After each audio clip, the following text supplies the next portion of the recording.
E aí pessoal, beleza? Desculpem a demora, mas finalmente dou continuidade às narrações sobre o Ômega.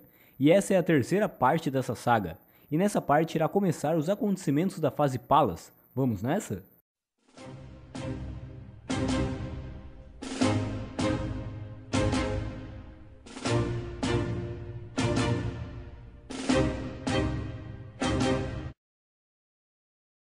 Antes de mais nada, se você está vendo pela primeira vez essa parte, te recomendo que assista a primeira e a segunda parte antes, tudo bem? Os links dessas partes estão aqui na descrição do vídeo e a segunda parte está aqui na tela também. No vídeo anterior sobre o Ômega terminou com a luta final de Koga vs Apsu. Pois bem, a saga Palas ocorre um ano após aquilo. Após um ano das batalhas contra Marte e Apsu, o santuário que havia sido destruído por Marte é reconstruído e Palestra também retoma suas funções. Saori passa a viver no santuário novamente após as 12 casas, guardadas pelos Cavaleiros de Ouros remanescentes, os que sobreviveram à revolta de Marte. Koga e os demais Cavaleiros de Bronze passam a viver normalmente nesse um ano. Saori tem fortes pesadelos e mau presságios sobre uma batalha vindoura, principalmente com Koga e Seiya. É então que Palas, a irmã de Athena, voltando à Terra, Saori dá a Seiya a missão de matar Palas e assim impedir essa batalha. E impressionantemente, Seiya não consegue cumprir com êxito a missão, ao ver Palas somente como uma criança e não como uma deusa em potencial ofensivo. Com isso, Titan, um representante de Palas e também um dos 4 grandes Palasitos primários, aparecem no caminho de Seiya, levando consigo a jovem Palas, e assim o Cavaleiro Sagitário perde a única oportunidade de impedir essa inevitável batalha.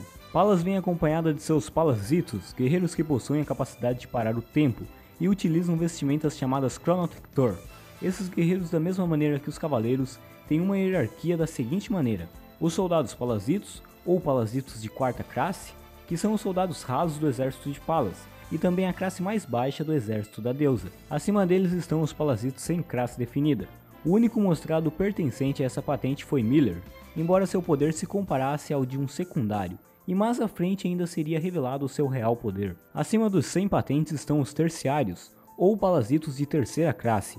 Mesmo sendo fracos comparados às classes acima, esses guerreiros conseguem ser superiores a Cavaleiros de Prata, e consequentemente são muito mais poderosos a Cavaleiros de Bronze, conseguindo os deixar em sérios apuros. Mais acima estão os secundários, ou Palasitos de segunda classe. Eles têm um nível próximo ao de um Cavaleiro de Ouro, e alguns conseguem até mesmo lutar de igual para igual contra um dourado. E por último, os primários. Esses são os Palasitos de primeira classe.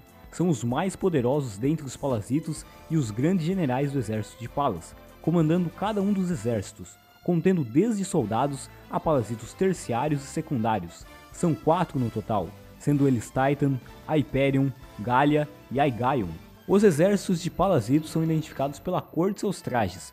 Cada cor de traje mostra a quem esse Palasito serve, no caso a qual primário ele se submete, embora qualquer Palasito responda a qualquer primário, independente se ele é submisso a ele ou a outro primário. A base das forças dos Palasitos se situa em Palas Belda, uma cidade que era muito próspera, mas quando os Palasitos chegaram, foi completamente desertificada. Eles congelaram o tempo de todos os habitantes, a transformando em uma fortaleza inabalável. Eu considero temporada quando se troca uma abertura, então embora Sansei Ômega seja oficialmente uma série com 2 temporadas, eu considero uma série com 2 sagas, cada uma possuindo 2 temporadas. Portanto, eu considero a série inteira tendo um total de 4 temporadas. Essa foi uma explicação rápida para que não entendam errado e me critiquem por isso, tudo bem? Mas deixo claro que é só minha opinião. Então vamos ver agora o que ocorreu nessa saga. Da mesma maneira que Marte não foi o verdadeiro inimigo da saga de Marte, Palas também não é a verdadeira inimiga da saga Palas. É isso mesmo, pessoal. A Toei repetiu a receita. Se deu certo uma vez, por que não fazer novamente, não é mesmo? Saturno, o deus do tempo e do espaço, o guardião do planeta Saturno e dos confins do tempo. Esse é o cidadão que causou as tretas da saga Palas. Bem, vocês se lembram que durante a saga Marte apareceram Shun, Yoga, Seiya e mesmo que Shiryu estando totalmente impossibilitado, ele também apareceu. O único que não deu as caras foi Ikki. E por que isso? Ele estava morto? Aonde ele estava? Você vai ver isso agora, cidadão. Não, ele não morreu. Está para nascer alguém que mate ele e o deixe morto. Ele volta, o desgraçado é foda. Durante o período em que os Cavaleiros de Bronze estavam enfrentando Marte e consequentemente estava ocorrendo a terrível luta contra Apsu, Ikki estava à procura de Saturno. Não foi explicado no anime como Ikki teve as informações sobre Saturno. Isso ficou um pouco vago durante a série, mas de algum modo ele descobriu que um novo inimigo estava a caminho, e ignorou Marty completamente pensando nesse inimigo vindouro. No anime nos é falado que Ikki enfrentou Aegayon algum tempo atrás, e não se tem muitas informações sobre essa luta, ou como ela ocorreu, então aqui vai uma teoria minha sobre isso, tudo bem? Saturno não achou interessante enfrentar Ikki a princípio, não seria conveniente para ele enfrentar o cavaleiro naquele ponto de seus planos, quando ele ainda estava planejando suas ações. Não estou babando o ovo do personagem ou superestimando ele a um ponto que um deus o temesse, não é isso. Mas o Ikki sim é um personagem poderoso. Talvez Saturno enfrentar ele ou declarar uma batalha contra Athena pudesse ser ruim ao seu ponto de vista no momento. Então, para se livrar desse empecilho, ele teria enviado Aegayon para dar um fim em Ikki, e enquanto isso ele assumiu a forma de Subaru e passou a viver entre os humanos. Não me taquem pedras por essa teoria, calma aí. Só penso desse modo pelo fato que o anime não explicou claramente essa e algumas outras questões, então ficou um pouco interpretativo essa questão. No entanto, sabemos que nessa luta Aegayon não lutou a sério. O seu interesse pelos humanos o fez não matar Ikki devido ao fato do cavaleiro ter lhe chamado a atenção. E assim essa luta só foi resolvida posteriormente em um ponto mais avançado da saga. Mas agora sim, entrando de vez nos acontecimentos dessa saga, ou para mim nos acontecimentos da terceira temporada do anime. Nessa fase acontecem as lutas contra os terciários. Como os Cavaleiros de Bronze haviam se separado após a batalha contra Marty, os Palazitos de terceira classe foram enviados a fim de eliminar esses cavaleiros. Como Koga foi o responsável por derrotar Apsu, o jovem Cavaleiro de Pégaso ficou conhecido como Matador de Deuses, e devido a isso, Subaru, o jovem deus Saturno, teve interesse em Koga. Subaru havia perdido sua memória após se tornar um mortal, e desde que isso ocorreu, ele foi acolhido na base de treinamento dos Cavaleiros de Aço e passou a ser treinado por Ban e Nash, antigos Cavaleiros de Bronze que agora treinavam novos Cavaleiros de Aço. É então que ambos se conhecem ainda no primeiro episódio dessa saga, quando Subaru vai ao encontro de Koga disposto a desafiar o homem que derrotou um deus, ao serem atacados por Tarvos, que é derrotado por Koga mas foge antes de receber ferimentos fatais. Com isso, Koga e Subaru partem em viagem juntos para encontrarem os demais Cavaleiros de Bronze e avisá-los sobre uma nova ameaça que estava a caminho. O primeiro entre eles a ser encontrado é Soma, que também é atacado por outro terciário. Logo após isso, Yuna é quem aparece. Depois tivemos a vez de Ryuho, Haruto e por último, impressionantemente tivemos Eden a dar as caras nessa nova saga. O impressionante é que o cavaleiro aparece como um dos terciários incumbidos de matar os Cavaleiros de Bronze. No entanto, isso não passou de um plano do Cavaleiro de Orion, para saber mais sobre o inimigo.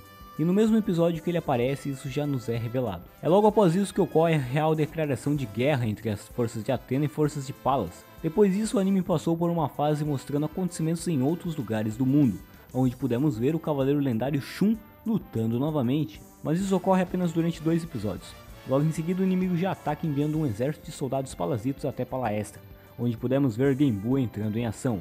E vimos que ele era um legítimo cavaleiro de Libra ao enfrentar e derrotar o terciário Teb, e o derrota sem problemas.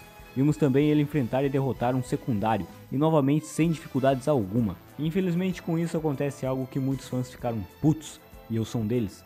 A Hyperion, um dos 4 grandes primários, envia sua espada para o secundário derrotado, Aegir, e assim o secundário e o Cavaleiro de Ouro têm um segundo round, vamos dizer assim, e Genbu perece em batalha. Cara, ver ele morrer para mim foi ao mesmo tempo que épico, também muito triste. Foi um dos meus personagens preferidos do anime, cara, você entende isso.